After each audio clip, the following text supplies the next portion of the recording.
கட்டுமான பொருட்களின் விலைகள் குறைக்கப்படும் என அரசு அறிவித்த நிலையில் ஒரு வாரமாகியும் ஜல்லி எம்சாண்ட் விலைகள் குறைக்கப்படாதது ஏன் என பாட்டாளி மக்கள் கட்சி நிறுவனர் மருத்துவர் ராமதாஸ் கேள்வி எழுப்பியுள்ளார்.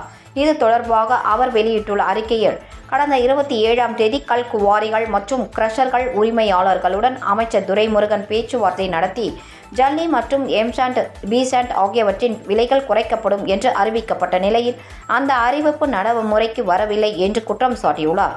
இதனால் கட்டுமான பொருட்கள் விலை உயர்வு காரணமாக பல இடங்களில் கட்டுமான பணிகள் பாதிக்கப்பட்டு கட்டுமான தொழிலாளர்கள் வேலை இழந்துள்ளதோடு வீடுகளின் விலை அதிகரிக்கும் நிலை உருவாகியுள்ளதாகவும் கூறியுள்ளார்.